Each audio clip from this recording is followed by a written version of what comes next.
오늘은 히브리서 3장 7절로 19절 말씀 가지고 나의 쉼에 들어오려면 이라는 제목으로 함께 은혜 받기를 원합니다.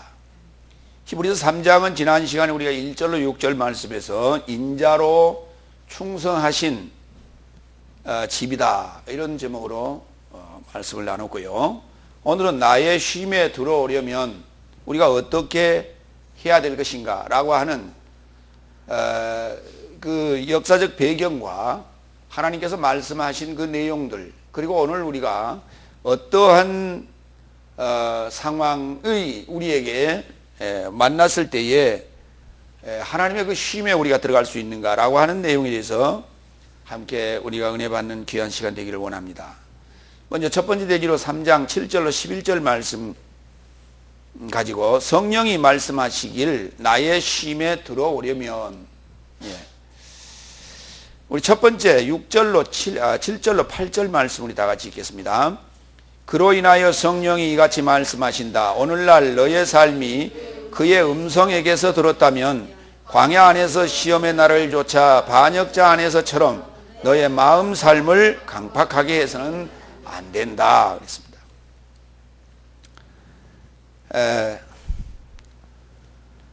성령이 말씀하신다. 성령이 이같이 말씀하신다. 성령이 어떤 상황에서 말씀하시게 되는가? 마태복음 우리 10장 18절로 20절 보겠습니다. 또한 저희와 이방인들에게 증거를 위하여 너희가 나 때문에 총독들과 임금들 앞에 끌려갈 것이다.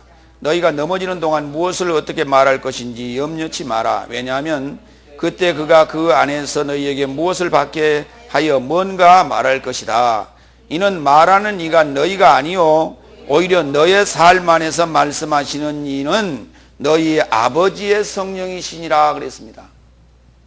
그러니까 성령이 말씀하시는데 성령은 어디서 말씀하시는가? 사람 안에서 말씀합니다. 여러분 안에서 말씀합니다. 하나님의 종된 자 안에서 성령이 말씀하십니다.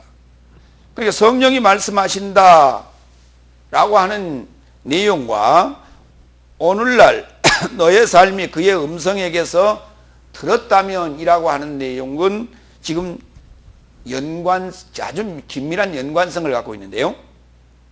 여러분이 그 두 번째 소절 읽어보면 두 번째 소절이 좀 이해가 좀 안 될 거예요, 얼른. 왜냐하면 오늘날 너의 삶이 그의 음성에게서 들었다면, 개역성경은 그렇게 써놓지 않았습니다. 개역성경 한번 읽어볼까요? 7절. 그러므로 성령이 이르신 바와 같이 오늘날 너희가 그의 음성을 듣거든, 그렇게 되어 있죠. 자, 이게 음성을 이라고 하는 것은 목적격이고 음성에게서라는 것은 소유격인데 왜 이걸 소유격으로 본문은 써놨으며 이 음성에게서라고 하니까 좀 어색합니다, 대단히. 그런데 이 내용이 오늘 성령이 말씀하시는 그 장소가 이해가 되어지면 두 번째 소절이 여러분이 이해가 되게끔 되어 있습니다. 마태복음 10장 우리 20절에 예수님의 제자들이 나아가서 복음을 증거하고 고통당할 때에, 환난당할 때에 말씀하시는 이는 너의 삶 안에 계신 아버지의 성령이라 그랬습니다. 더 보겠습니다. 요한복음 6장 63절. 살리는 것은 영이요 육은 아무데도 필요하지 않다. 내가 너의 삶에게 이런 말이 곧 영이요 생명이라 그렇습니다. 주님께서 말씀하시는 그 말씀이 곧 영입니다. 그러니까 주님과 아버지는 하나라는 것이죠. 주님 안에 아버지가 계셔서 말씀하고 있는 것이 바로 그 내용이 영이라는 것이에요. 요한일서 5장 7절도 봅니다. 증거하는 이는 성령이시니 성령은 진리이다 그랬습니다. 진리의 말씀이 곧 증거의 영이요, 영이 없이는 증거할 수 없다는 것입니다. 다시 말해서 아버지를 증거한다, 하나님을 증거하는 자는 하나님의 영이, 아버지의 영이 함께 있는 자라야만이 증인의 사역을 감당할 수 있다는 얘기가 됩니다. 그러니까 우리는 성령이 말씀하신다 그랬죠. 성경에 기록된 이 내용을 가지고만 얘기할 것이 아니라는 것이에요. 반드시 내가 이르는 말이 곧 영이요 생명이요 할 때 이 이르는 말이라는 단어가 두 단어가 있습니다. 신약에는 로고스라고 하는 말씀이라는 단어가 있고 흐레마라고 하는 말씀이 있는데, 오늘 요한복음 6장 63절에 기록된 내가 이르는 말이 할 때는 흐레마라는 말이에요. 그러면 로고스라는 말은 무엇인가? 씨앗과 같은 입장입니다. 흐레마라고 하는 것은 무엇인가? 그것이 싹을 틔우고 줄기를 뻗고 꽃을 피우고 열매를 맺어서 그것이 뭐다라고 하는 것을 이렇게 설명할 수 있어야 돼요. 결과치를 설명할 수 있는 메시지를 흐레마라는 말씀으로 쓰는 것이에요. 이게 바로 영이라는 거예요. 이걸 영이라는 거예요. 그러니까 성경을 읽어주는 게 영이 아니라 그것을 설명하는 말이 영의 역사라고 하는 것입니다. 계시록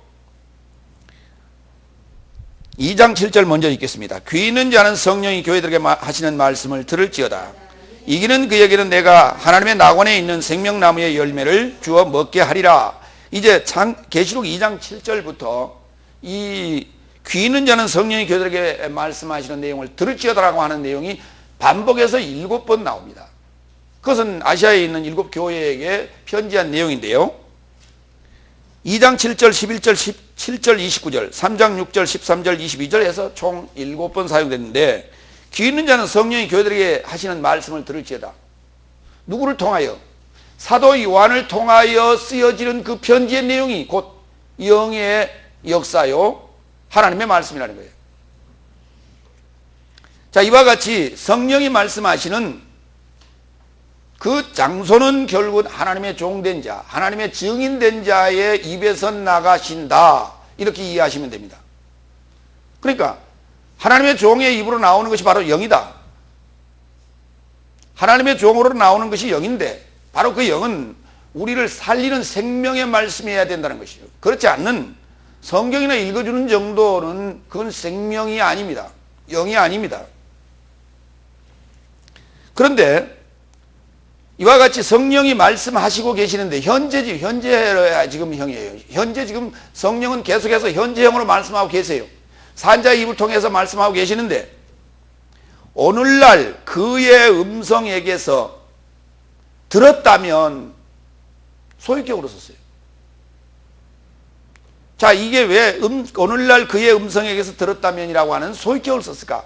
오늘날 그의 음성을 들었다면 이렇게 쓰지 아니하고 오늘날 그의 음성에게서 들었다면 이렇게 썼을까? 오늘날과 연관해서 보겠습니다. 먼저 오늘날, 마태복음 6장 11절 우리 주기도문에 나온 내용인데요. 나의 삶에 일용할 양식을 나의 삶에게 오늘 또는 오늘날 주옵시고 그랬어요.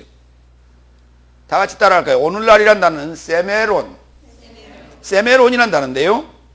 이 세메론이란 단어가 구약에서는 날이라는 단어로 그냥 공통적으로 쓰였어요.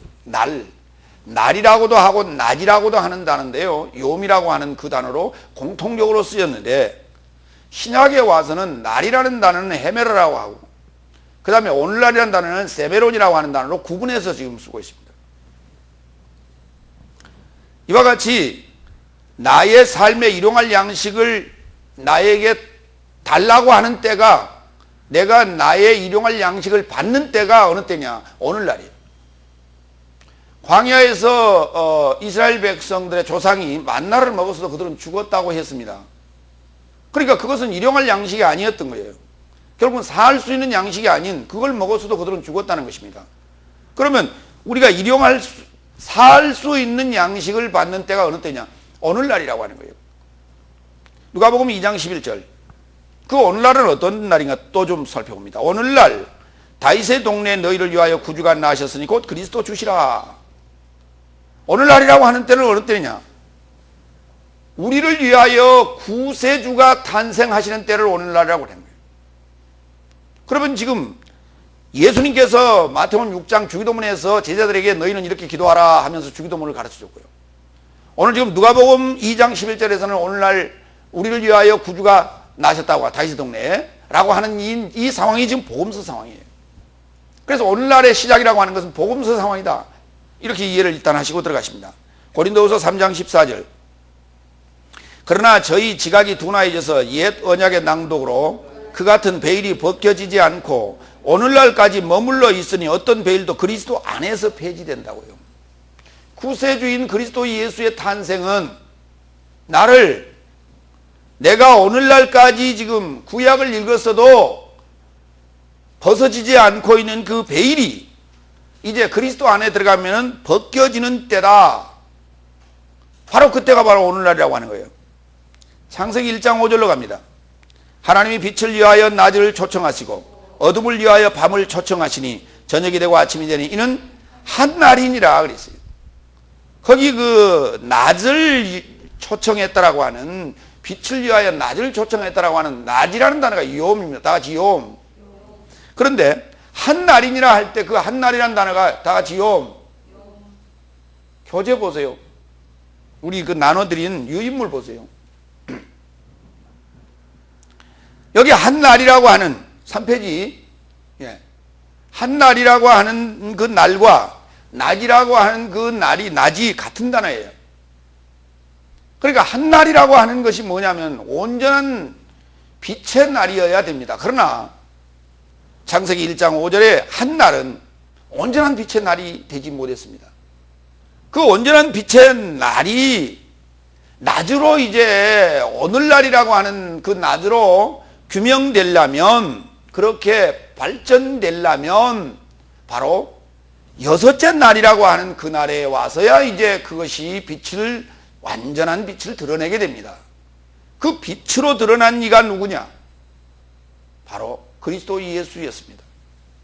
그러니까 그리스도 예수가 온전한 빛으로 나타나는 때를 오늘날이라고 하는 것입니다.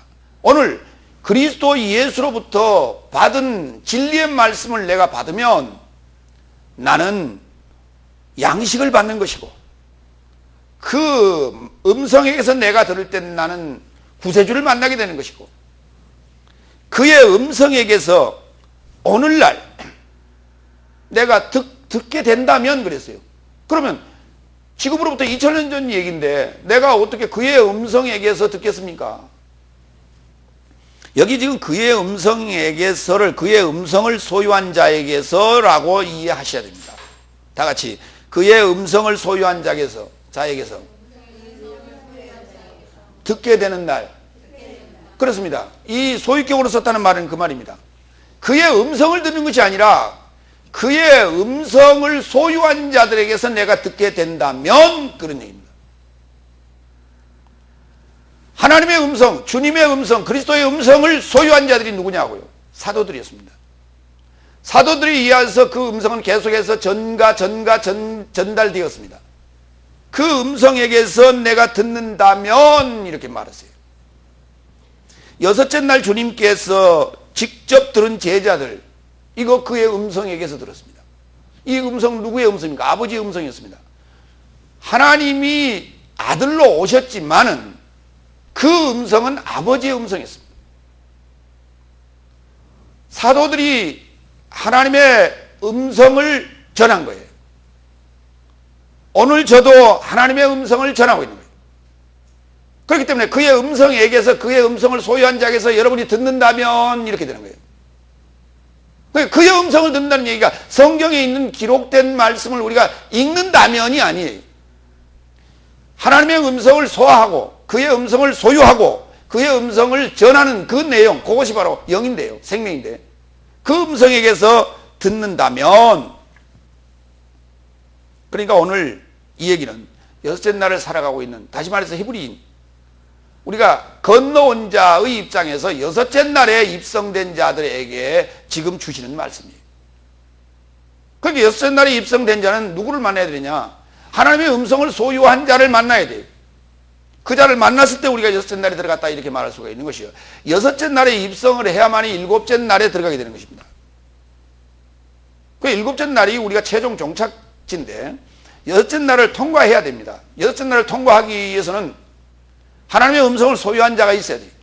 그 자로부터 우리가 생명과 그 영을 받아야 내가 깨달음에 이르고, 그 깨달음이 또다시 성령의 열매로 승화되어져서 일곱째 날에 들어가게 되는 것이에요. 일곱째 날에 들어가는 자는 누굽니까? 또다시 증인입니다. 또다시 사도의 삶을 사는, 또 하나님의 음성을 소유한 자로서의 삶을 또 살게 될 것이에요. 그렇기 때문에 여러분들이 지금 원어를 본다라고 하는 것은, 원어 성경으로 설교를 듣는다라고 하는 것은 바로 이런 내용입니다. 우리 개혁 성경에서는 이것이 아무리 찾아낼 방법이 없어요. 개혁 성경으로는. 그러나 원어 성경에는 이거 소유격으로 되어 있다는 것이 이와 같이 엄청난 내용을 거기에 내포하면서 격 하나가 이렇게 중요한 내용을 담고 있습니다. 광야 안에서처럼 너의 마음 삶을 강팍하게 해서는 안 된다고요. 뭐를 들었을 때 그의 음성에게서 여러분이 들었다면 그 말입니다. 그의 음성에게서, 그의 음성을 소유한 자에게서 오늘날 여러분이 그의 음성을 들었다면 그 말이에요. 마음을 강팍하게 하지 말라는 거예요. 너의 마음의 삶을 강팍하게 하지 말라. 일반적으로 이제 이게 직역을 한다면 너희의 마음들을 그렇게 돼 있어요. 너희의 마음을 그래도 되죠. 근데 너희의 마음의 삶이에요. 그러니까 너의 마음의 삶을 강팍하게 해서는 안 된다. 결국은 뭡니까? 내가 강팍해진다라고 하는 것은 마음의 문제다. 마음을 어떻게 운용하느냐, 마음을 어떻게 경영하느냐의 문제다. 성경은 이렇게 얘기합니다. 신명기 11장 26절로 28절 봅니다.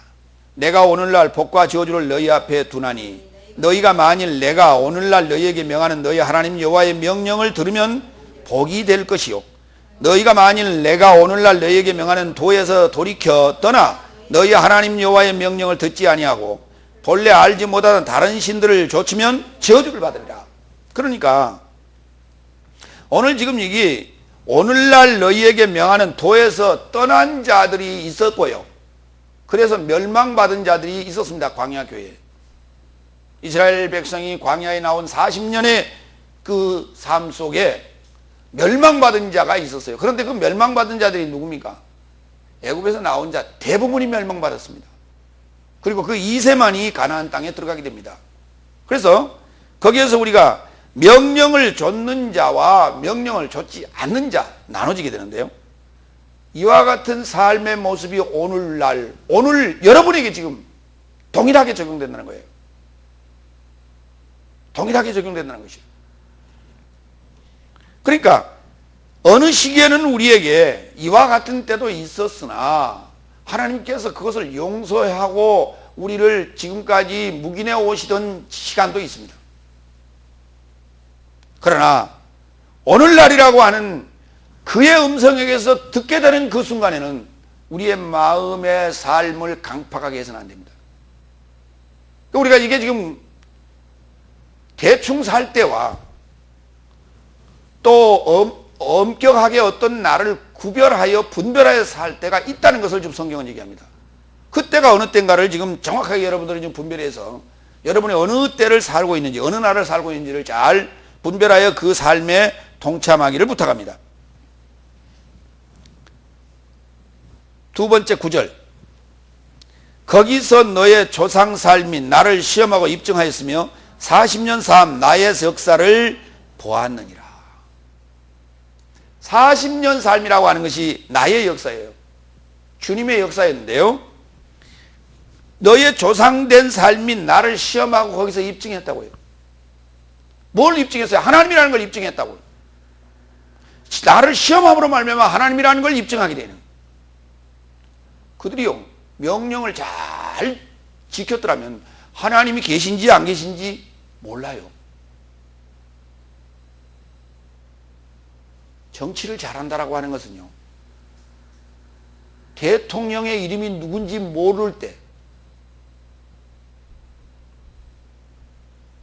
내무부 장관 이름이 누군지 모를 때, 국방부 장관 이름이 누군지를 모를 때, 그 정치 잘하는 자입니다. 그게 정치를 잘하는 것이래요. 왜? 누가 대통령인지 몰라. 왜? 왜 대통령 이름을 모릅니까? 대통령 이름을 모른다는 얘기는 무슨 말이에요? 사는데 아무 불편이 없기 때문에 그 대통령을 생각할 이유도 없고 대통령한테 뭐 건의할 이유도 없다는 거예요. 그 사람의 이름을 거론할 이유도 없다는 거예요. 사는데 불편하지 않기 때문에. 그런데 대통령의 이름을 자꾸 거론한다라고 하는 것은 문제가 있다는 거예요. 삶의 문제가 있기 때문에 대통령의 이름을 자꾸 거론하면서 무슨 이상한 얘기들을 많이 해요. 예. 이렇게도 부르고 저렇게도 부르고 여러 가지로 부르는데, 그렇게 불러댄다라고 하는 것은 우리의 삶이 결코 고단하다는 얘기거든요. 다시 말해서 하나님을 입증했다라고 하는 것은 무엇이냐? 시험하고 입증했다라고 하는 것은 그들의 삶이 고단했고, 하나님이 뭔가를 일을 하셨다고요. 진노도 하시고 그들을 이동도 시키시고 하나님이 나타나서 그 상황 어려운 상황일 때만. 근데 그들이 순종 잘하고 아무 문제가 없어서 잘 살았어요. 하라는 대로 법도대로 잘 살아서 하나님이 나타날 이유가 없잖아요. 하나님을 입증할 이유가 없는 거예요.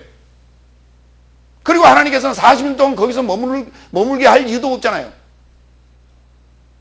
그냥 들어가면 돼요, 가나안 땅. 그런데 그들이 시험하고 반발하고 반대하고 반역하는 이런 역사를 통해서 하나님의 살아계심을 입증해 놨어요. 그러니까 이스라엘 백성이 광야 40년의 삶이라고 하는 것은 우리에게는 사실은 엄청나게 우리는 고마워해야 될 일입니다. 왜냐하면 하나님의 계심을 그들의 삶을 통해서 우리는 입증받고 있는 거예요.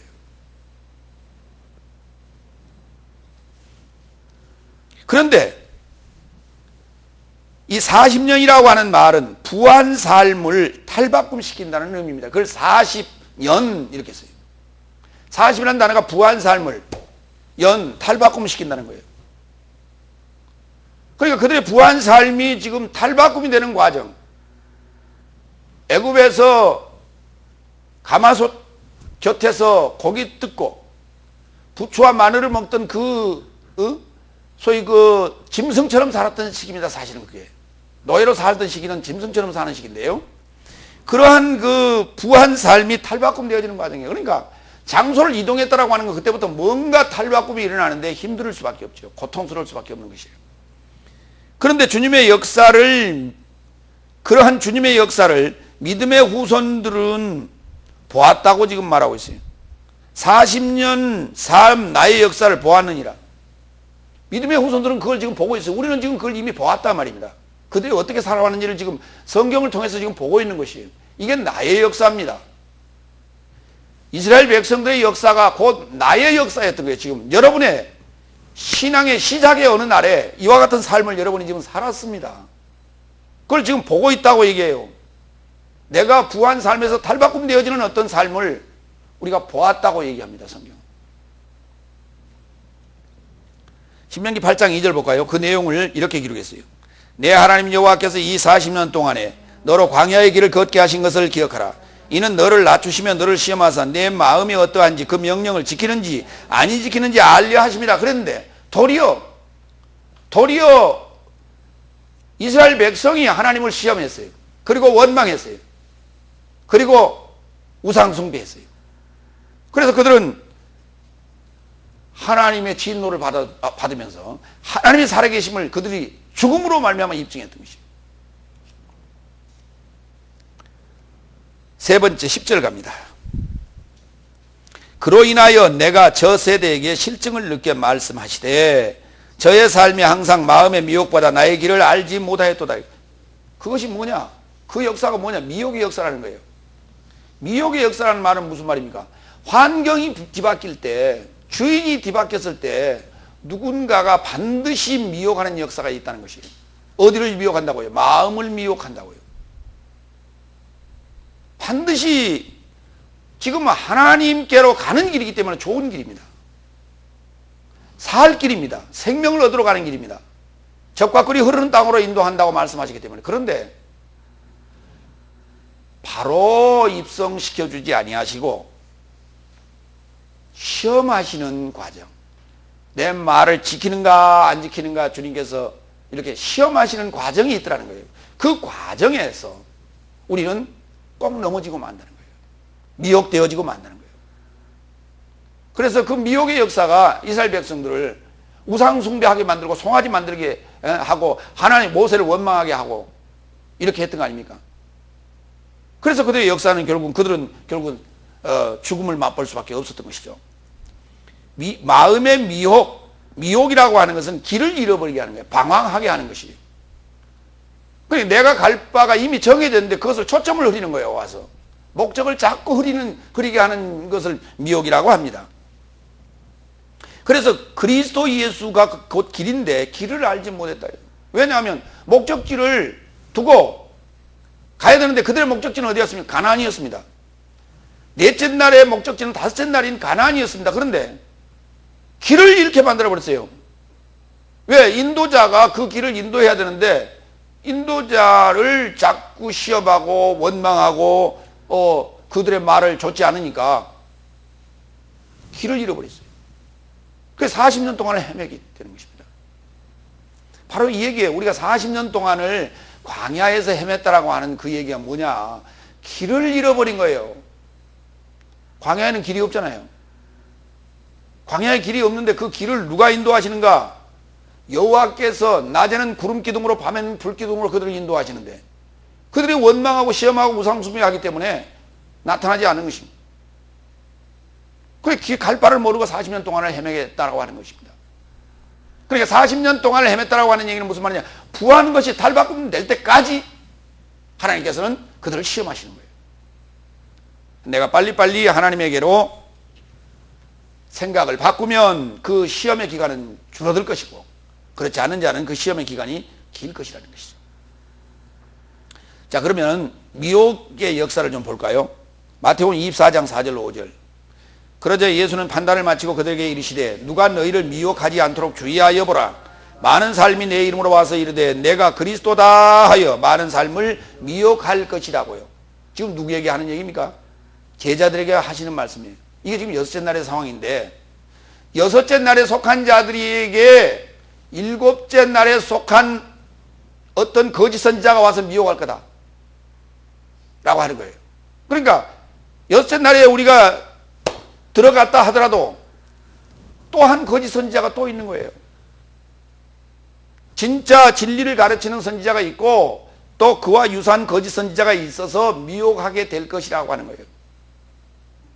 예, 다 우리가 원어를 공부한다고 해서 원어를 말한다고 해서 그게 진짜 선지자가 아니에요. 참 선지자가 아니에요. 반드시 그걸 빙자한 거짓 선지자가 있다는 사실입니다. 베드로전서 2장 25절.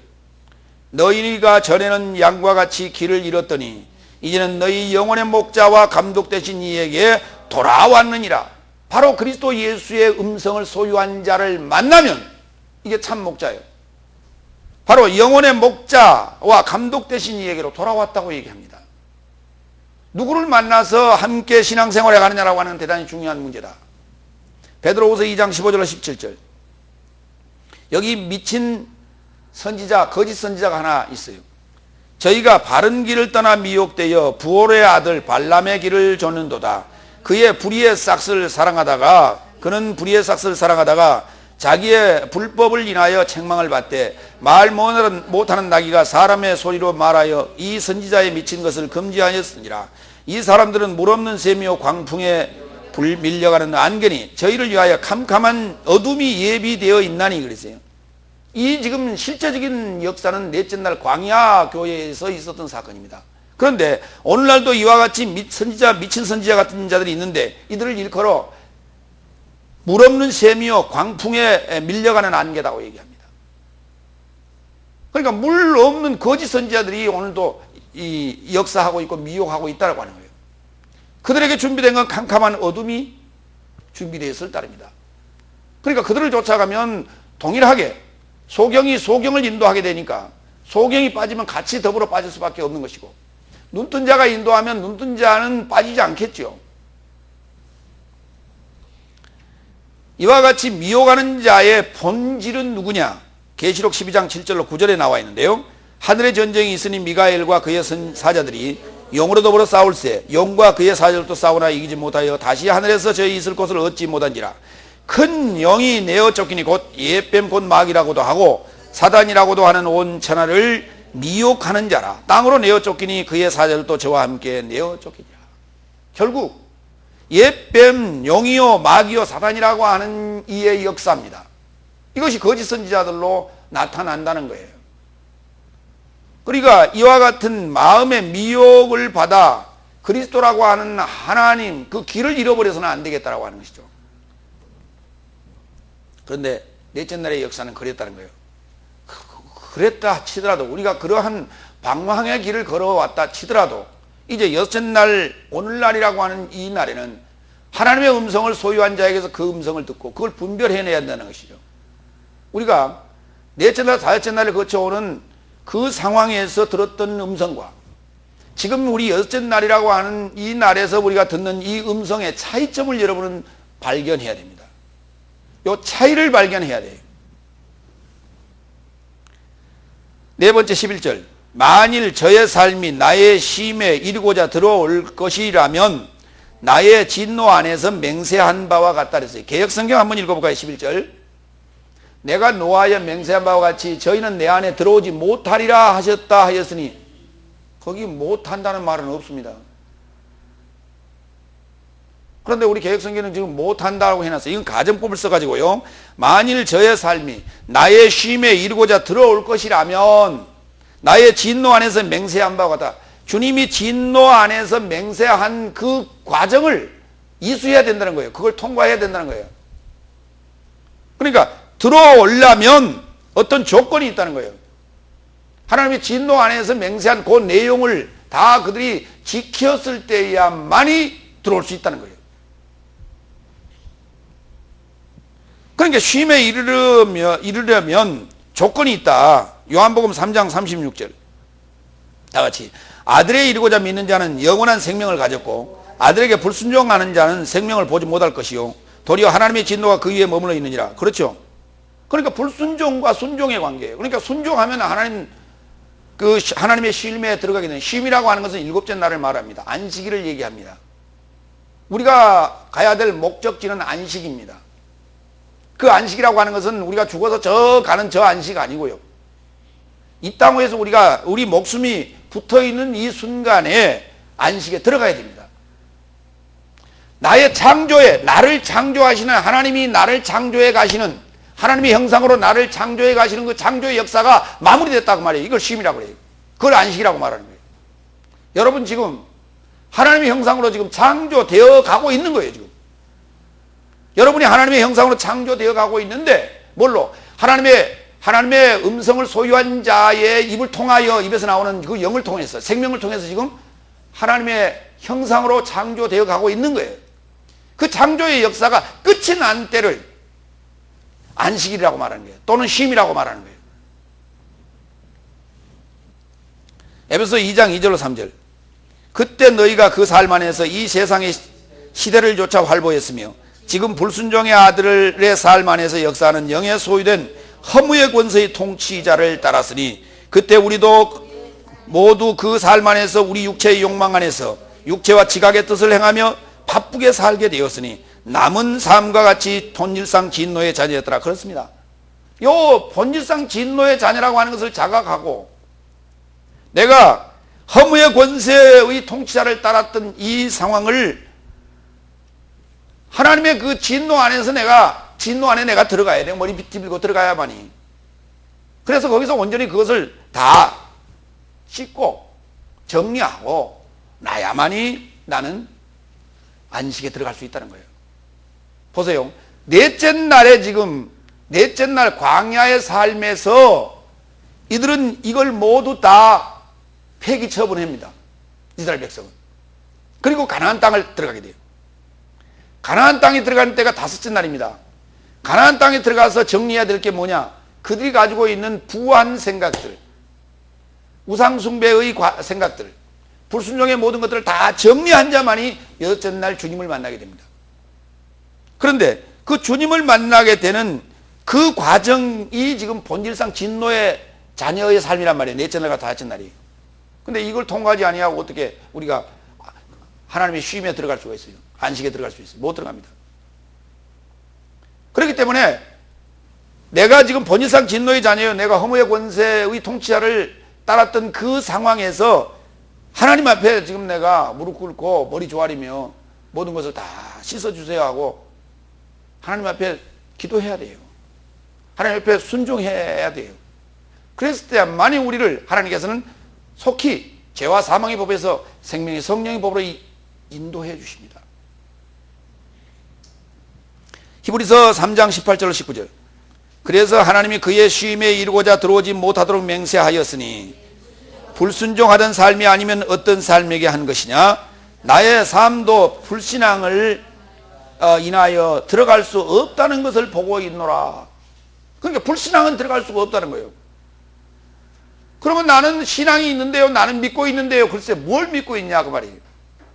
누구의 음성을 소유한 자에게서 지금 순종하고 있으며, 그 누구의 음성을 소유한 자에게 순종하고 있냐에 따라서 그것이 불순종이 되기도 하고 순종이 되기도 하는 거예요. 사단에 미혹되어서 내가 듣고 있다면 하나님에게는 불순종이 되는 것이고 사단에게는 순종이 되는 것이고, 하나님의 음성을 소유한 자에게서 내가 듣고 있다면 순종하는 것이고 마귀에게는 불순종하는 것이 되는 것이고, 이렇게 되는 것이에요. 오늘 본문 지금 마지막에 나오는 얘기입니다. 본문 마지막에 나오는데 거기에는 하나님이 그의 쉼에 이르고자 들어오지 못하도록 맹세해놨다고요. 어떤 과정을 거치지 않고는, 어느 단계 어느 과정을 거치지 아니하고는 하나님의 쉼에 들어올 수 없도록 막아놨어요. 맹세해놨어요. 이거는. 그러니까 아무도 이 맹세를 꺾을 자가 없습니다. 이걸 뒤집을 자는 아무도 없습니다. 왜? 하나님의 법이기 때문에 이건 뒤집을 수가 없습니다. 이제 두 번째 대지로 넘어갑니다. 히브리서 3장 12절로 14절. 본체의 시작을 끝까지 견고히 붙잡으라. 그러면 우리가 들어갈 수 있다는 거예요. 결국은 그의 쉼에 들어간다는 얘기는 천국 들어간다는 얘기입니다. 다섯 번째 12절 갑니다. 형제들아, 살아계신 하나님으로부터 떠남으로 너의 삶에 나쁜 마음이 누구 안에 있지 않을까 살펴보라 그랬어요. 그러니까 하나님을 떠난 마음을 뭐라고 하냐면 나쁜 마음, 악한 마음이 아니고 나쁜 마음, 그걸 뭐라고 불러요? 나쁜 놈, 이렇게 불러요. 요 나쁜 마음은 그냥 나쁜 마음채로 돌아다니는 것이 아니라 누군가 안에 있게 된다고요. 누구 안에 이렇게 종속되어 있어. 그러니까 하나님 안에서 빠져나오면 사탄 안에 들어가는 것이고, 사탄 안에서 빠져나오면 하나님 안에 들어가는 것이고, 이렇게 되는 것이에요. 그러니까 양단 간의 한쪽은 우리가 어딘가에 소속이 되게 돼 있어요. 그러니까 하나님을 떠나서 나오면 나쁜 놈인데, 그러니까 나쁜 놈 되어가지고 사단의 종이 되는 것이고, 사단의 종에서 빠져나오면 하나님의 종이 되는데 좋은 놈 되는 것이에요. 그러니 항상 살피라고 말합니다. 항상 살피라고. 누가요? 이 글을 쓴 사도 바울이 형제들아 그러고 불렀습니다. 우리를. 그는 일곱째 날에 지금 들어간 자예요. 안식에 지금 들어가 있는 자예요. 여섯 번째 13절. 그러나 누가 오늘날이라 초청되기까지 각자 나를 조차 서로 이루하라. 이는 너의 삶 중에 누군가 죄의 속임으로 강팍하게 되지 않게 하려 함이라. 오늘날이라고 하는 요 날은 날짜의 개념이 아닙니다. 여기 각자의 나를 조차 날짜의 개념이 아니에요. 우리에게는 나의 일생을, 신앙의 나의 일생을 7단계로 나눠놨습니다. 다시 말해서 7날로 구분되어 있다 이 말이에요.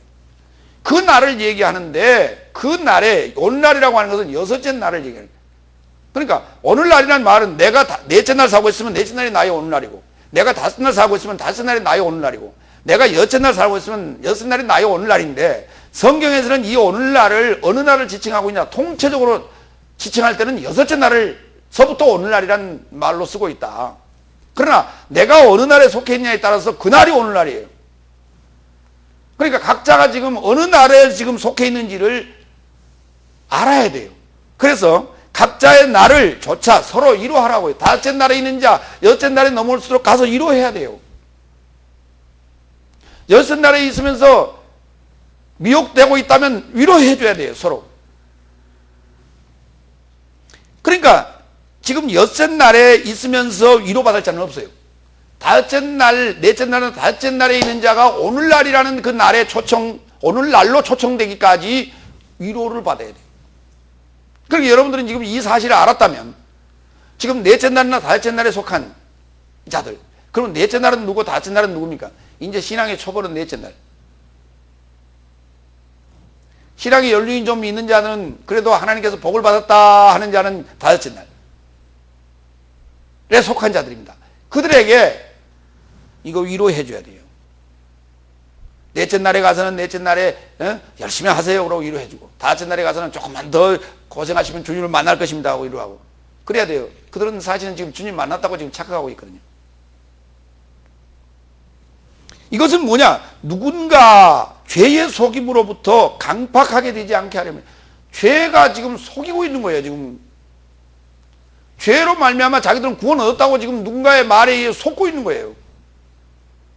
근데 그들은 지금 그걸 모릅니다. 그렇기 때문에 그들에게 가서 권면하고 위로해야 돼. 위로한다는 말은 권면한다는 얘기거든요.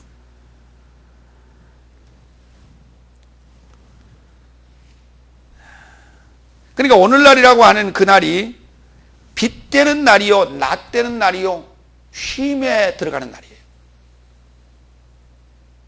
그러니까 대화를 나눠보면 당신은 지금 위로를 받고 있는지, 지금 평안을 누리고 있는지, 지금 마음에 뭔가 꺼리끼 있는 것이 없는지, 구원의 확신이 있는지, 이건 입으로요.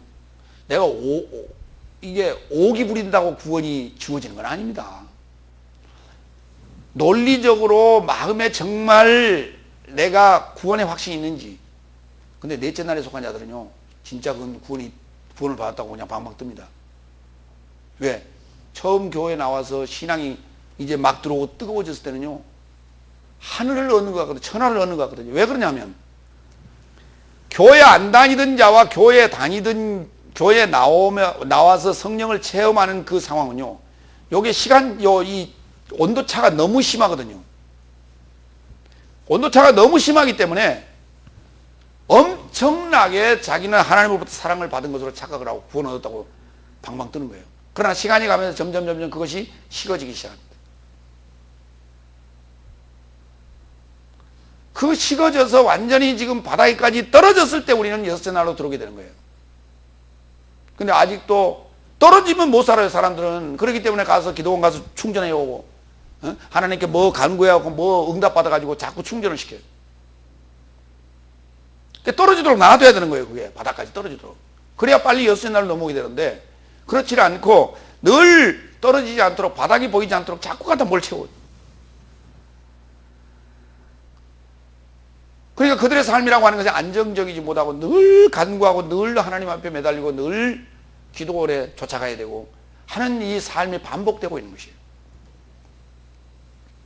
데살로니가전서 5장 4절로 5절. 여기 오늘날에 초청된 자의 삶의 모습은 이렇습니다. 그러나 형제들아, 너희는 그날이 너희를 도적같이 잡아가게 하려고 어둠 안에 있지 않으니 너희 모든 삶은 빛의 아들이요 낮의 아들이라. 우리는 밤이나 어둠에 속하지 않나니 그랬습니다. 이게 지금 오늘날에 들어온 자예요. 오늘날에 들어온 자는 빛된 자입니다. 오늘날에 들어온 자는 낮에 속한 자입니다. 오늘 이 빛을 위하여 낮을 초청하였다고 아까 우리 창세기 1장 5절에서 보았잖아요. 그 한날에 우리가 또 온전한 한날이 돼야 돼요. 그건 시작의 한날이었어요. 이 시작의 한날이 날 좀 봐요. 창세기 1장 3절로 5절 그 한날이라고 하는 게 첫째 날이 아니고 한날인데요. 한날이라는 것은 기수고 첫째 날이라는 말은 서수예요. 그런데 한날이라는 말은 이렇게, 요게 지금 나라는 한날이에요. 요 한날이 사실은 이게 온전한 빛이 아닌 상태였어요. 요게 빛이 싹 들어왔어요, 요 속에. 그래갖고 이 빛이 점점 커지면서 몇 번을 굴렀냐? 6번을 굴렀어요. 6번을 굴게 되면 7째 날에 들어가야 되는데 5번 굴르면 오늘날에 도착하는 거예요. 그런데 5번 굴르면 내가 그럼 온전히 빛되냐? 아니죠. 내 안에 온전한 빛인 주님이 나타나시게 되는 거예요. 그래서 그 빛을 내가 받음으로, 믿음으로 내가 온전한 빛으로 바뀌는 거예요. 그래서 불완전한 한날이 온전한 빛의 한날로 바뀌는 거예요. 이게 지금 하나님의 형상이라고 그래요, 이걸. 그러니까 날이 7개가 있는 게 아니고 온전한 어떤 존재가, 불완전한 어떤 존재가 온전한 존재를 향해서 6단계를 거쳐오는 거예요. 이해가십니까? 그것을 7날이라고 하는 거예요, 우리가 성경에서. 그러니까 나는 불완전한 존재예요. 그런데 하나님의 빛이 들어와서 그때부터 나를 창조해 가기 시작합니다. 뭘로요? 빛으로요. 하나님은 빛이기 때문에 나를 빛되게 만들었다는 얘기는 내가 하나님의 형상을 가졌다 그런 얘기가 되는 것이에요. 7번째 14절 왜 오늘날이라고 초청되기까지 각 날을 조차 서로 이루하고 너의 삶 중에 누군가 죄의 속임에 강팍하게 되지 않게 하려 함이라는데, 왜냐하면 나의 삶이 본체의 시작을 끝까지 견고히 붙잡고 있다면 그리스도의 소유로 참여한 삶이 된 것이기 때문이다. 바로 그리스도의 소유 되게 하려고요. 이것이 목적이다. 내가 그리스도의 소유가 되게 하는 것이 목적이다. 그런데 내가 그리스도의 소유가 되려면 본체의 시작을 끝까지 견고히 붙잡고 있어야 돼요. 본체는 누굽니까? 하나님이죠. 하나님의 시작이 누굽니까? 빛이죠. 복음의 빛이란 말이에요. 그 복음의 빛을 끝까지 견고히 잡고 있으면 나는 그리스도의 소유가 되는 것이에요. 여기 끝이라는 단어를 좀 몇 군데 좀 살펴봅니다. 다 같이 텔로스. 예. 마태복음 10장 22절 볼까요? 텔로스가 뭔가? 그래서 너희는 내 이름을 인하여 모든 삶에게 핍박을 받을 것이다. 그러나 결과가 되기까지 견디는 자는 구원을 받을 것이다. 결과라는 단어가 텔로스라는 단어예요. 근데 그 결과가 뭐냐 그랬더니 이스라엘 성이 완성되는 거랍니다. 근데 이스라엘 성이 완성되는데, 성이라고 하는 것은 싸움이 있는 곳을 성이라고 부르는데, 싸움이 끝나고 평화의 소성으로 바뀌는 거예요. 전쟁의 성이 아니라 평화의 도성으로 바뀌는 때를 결과라고 합니다. 또는 텔로스라고 말합니다. 결론, 결과, 완성 이렇게 말하는 거예요. 그러니까 본체의 결과, 본체가 나한테 온전하게 이루어지는, 하나님의 형상이 온전하게 이루어지는 과정이에요. 그런데 그 본체가 나에게 온전히 다 들어와서 나와 하나 되는 이 과정에는 시작이 있고 끝이 있다는 거예요. 그 시작은 우리가 지금 한 날이고 끝은 7째 날이고, 그것을 본격화 우리가 작업하는 때는 6째 날이라는 거예요. 그날부터 우리가 오늘날이라고 말하는 것입니다. 로마서 6장 22절 그러나 이제는 너희가 죄로부터 자유롭게 되어 하나님에게 종이 되어 거룩함에 이르는 너의 삶의 열매를 가졌으니 그 결과는 영원한 생명이다. 이 영생이라고 하는 이 열매가 바로 결과치입니다. 이 결과치를 우리가 결과치에 도달하게 되려면, 오늘날이라고 하는 이 결과치에 도달하게 되려면 본체의 시작을 꽉 붙들고 있어야 돼요. 복음의 시작을 꼭 붙들고 있어야 돼요. 이게 누구냐? 그리스도예요. 로마서 10장 4절 그리스도는 의에 이르고자 믿는 모두에게 율법의 마침이기 때문이다. 율법의 텔로스라고 했어요. 그러니까 반드시 율법을 통과했을 때 우리는 이 영생이라고 하는 결과에 도달하게 되는 것입니다. 다시 말해서 율법이 주어진 때가 어느 날, 넷째 날, 다섯째 날은 율법이 주어진 때라 그래요. 광야의 삶과 가나안의 삶이 율법의 때였습니다. 이 율법의 때를 통과해야 되는 것이죠. 그러니까 그때가 오늘날이고, 그때가 바로 본체의 결과를 우리가 소유하게 되는 때다. 이렇게 말합니다. 성경은. 여러분이 그 교재를 지금 보고 설교 안을 보면서 여러분이 설교를 듣지만 머릿속에서는 그림을 그려야 돼요. 머릿속에서는 지금 여러분의 소위 사이버 공간 안에, 무한한 공간 안에 그림을 그려 가셔야 돼요. 세 번째, 히브리서 3장 15절로 19절 말씀 가지고 오늘날 그의 음성에서 듣고 강팍하게 하지 말라. 예, 결론은 이겁니다. 내가 오늘날 내가 온전한 그 결과에 도달하게 되기 위해서는 들어야 됩니다. 믿음은 들으면서 난다 했으니까. 근데 누구에게서 들을 것이냐고 하는 건 대단히 중요한 문제다. 8번째 15절 다 같이 말씀 받는 자 안에서 오늘날 너의 삶이 그의 음성에게서 듣거든 반역자 안에서처럼 너의 삶의 마음을 강팍하게 해서는 안 된다고 말합니다. 또 얘기합니다. 이렇게. 여기서는 단정적으로 안 된다고 얘기했습니다. 지금까지는 지금 그의 쉼에 우리가 들어가려면 하는 조건을 가지고 지금 얘기해 왔고요. 이제 말씀 받는 자 안에서 오늘날 너의 삶이 그의 음성에게서 듣거든, 만약에 그의 음성을 소유한 자에게서 이와 같은 내용을 들었다면 그 말이에요. 오늘 지금 넷째 날, 다섯째 날, 여섯째 날, 일곱째 날 이런 얘기를 들었다면 그 말입니다. 반역자 안에서 너의 삶의 마음을, 반역자 안에서처럼 너의 삶의 마음을 강팍하게 해서는 안 된다고요. 이제는 여러분의 마음을 열어야 될 때, 지금까지는 마음의 문을 열지 않았다 치더라도 지금은 마음의 문을 열어야 된다는 것이에요. 왜? 이건 중요한 문제거든요. 지금까지 넷째 날, 다섯째 날을 오는 과정에는 여러분의 날수가 아직 남아 있었어요. 많았어요. 그러나 여섯째 날에 여러분이 들어왔을 때는 지금 구원의 문제를 지금 본격적으로 다루는 때거든요. 이 구원의 문제를 본격적으로 다루는 때이기 때문에 여러분이 심각하게 생각을 해야 돼요, 여기서. 근데 여기서 이 설교나 그 설교나 뭐 그 소리가 그 소리겠지 라고 생각해 버린다면 여러분은 지금 그 음성을 듣고 마음을 강팍하게 한 거다 이 말이에요. 그 마음을 강팍하게 해버리면은 결국은 그 우리가 텔로스라고 하는 그 결과치에, 영생이라는 결과치에 우리가 도달할 수 없게 되는 것이에요.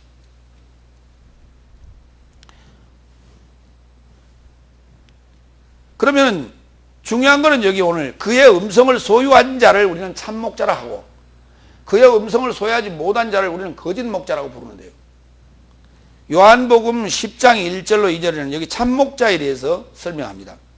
다 같이 내가 진실로 너의 삶에게 말하노니 문으로 통하여 양 삶의 우리에 들어가지 아니하고 다른 데로 넘어가는 자는 넘어가는 도적이요 강도이다. 그러면 그 문이 어느 문이냐? 성막의 문입니다. 여러분이 성막이요, 여러분이 성전이에요. 그러니까 여러분의 속으로 들어가야 된다는 얘기예요. 이게. 그러니까 여러분의 속을 얘기하고, 여러분의 속을 얘기한다는 것은 내 속을 얘기하는 거와 똑같은 거예요. 왜냐하면 여러분의 속을 들어갈 수가 없으니까 내 속을 들어가는 걸 봐야 돼요. 내 속을 봐야만이 여러분의 속도 아 그렇구나 하고 보는 것입니다. 왜냐하면 자기가 자기를 볼 수가 없으니까 거울을 통해서 자기를 보는 게 돼요. 나는 지금 여러분의 거울 역할을 하고 있는 거예요. 2절 그러나 문으로 통하여 들어가는 자는 양 삶의 목자이다. 문지기는 그에게 열고 양은 그의 음성에게서 듣고. 자 여러분 보세요. 문지기는 문을 열고, 지금 문 열었어요. 지금 나갑니다. 그렇죠? 문이 열려서 나가요. 그런데 이 자가 양의 목자인데 문지기는 열고 양은 그의 음성에게서 듣는다고요. 그러니까 이게 지금 내 소리가 아니라 내 목소리로 나가지만은 지금 누구의 음성이 나가고 있다? 하나님의 음성이 지금 나가고 있다 그 말이에요. 이것을 분별하여 우리가 들어야 돼. 그가 자기 양의 이름을 따라 불러 그의 삶을 인도하여 내고 있다. 그러니까 여섯 날에 속한 그 모임은 참 목자와 참 양이 함께 모여 있는 거예요. 그러니까 참 양들만 모여와 있어요. 여섯 날에 속한 오늘날이라고 초청받은 자들만 사실 모여 있는 거다. 이렇게 이해하시면 됩니다. 그런데 문제는 목자는 참 목자인데 양이 있는 게 이게 가짜 양이라 이게 문제라. 그게 뭐냐면 아직 양이 귀가 열리질 않았어요. 그래서 분별을 못하는 거예요. 이 말도 똑같고 저 말도 똑같다고 생각하는 거예요. 그렇지 않습니다. 여러분이 그래서 인터넷 여행을 좀 할 필요가 있다는 것이에요. 여러분이 직접 가볼 수가 없으니까 인터넷 들어가서 이 설교도 들어보고 저 설교 들어보세요. 과연 설교의 내용이 노트에 적어보세요. 얼마나 적을 만한 게 있는가. 그리고 무엇을 말하는지 한번 적어봐요. 그래서 비교해 보셔야 됩니다. 왜 이 설교가 이렇게 차이가 날까 하는 것들을 여러분이 비교해서 분별해야 됩니다. 그렇지 아니하고 그저 듣는 것으로 이 교회도 똑같고 저 교회도 똑같으려니 하고 생각하고 듣는다면 그것은 전혀 분별력이 없는 의미 없는 신앙생활이에요.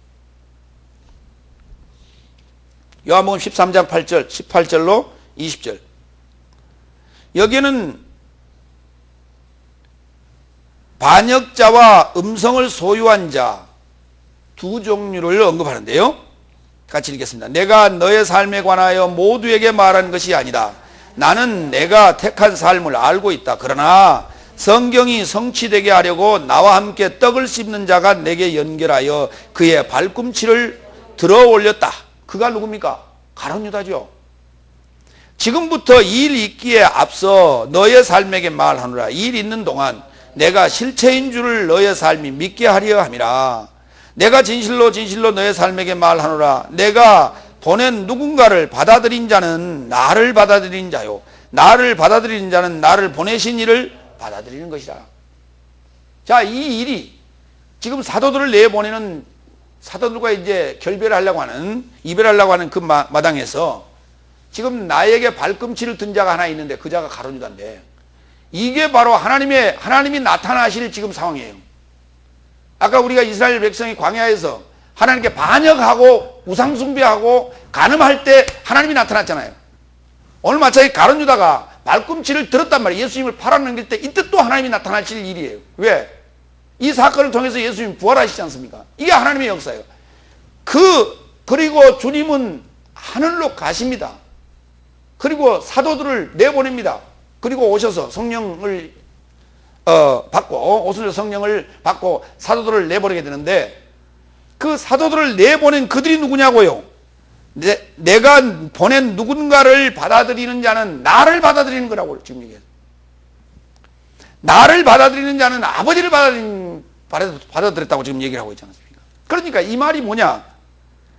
가룟 유다에게도 그 음성을 주려 했으나, 하나님의 그 성령을 주려 했으나 그는 받기를 거부했고요. 반역자입니다.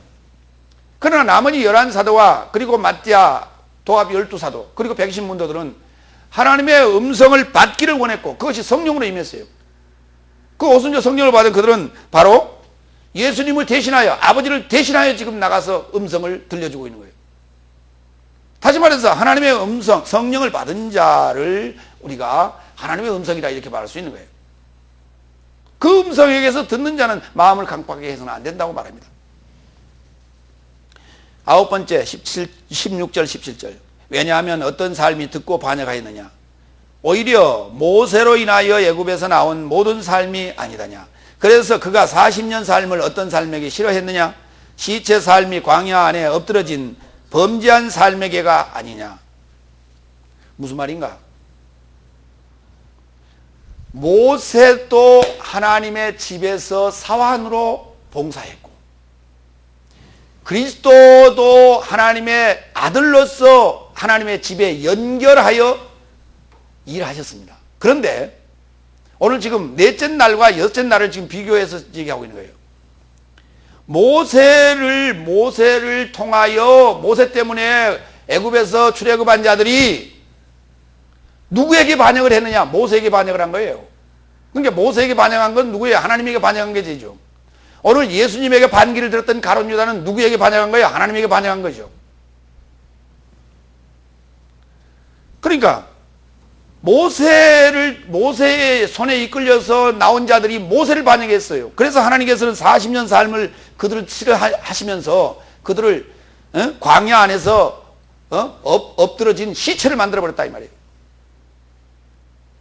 오늘날도 마찬가지라는 거예요. 오늘날도 하나님을 대신하여 온 그리스도를 반역한 자는 시체가 되지 않습니까?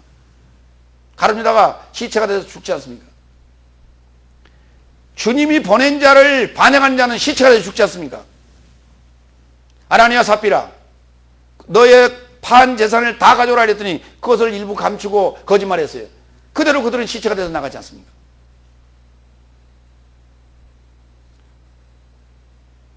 우리 그리스도, 하나님을 믿는 그리스도인들을 핍박했죠. 그리고 그 영광을 자기가 취했던 헤롯,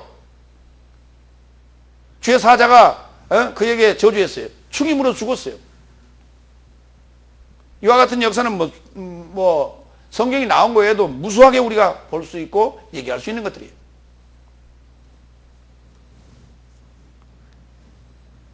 히브리서 3장 5절 6절.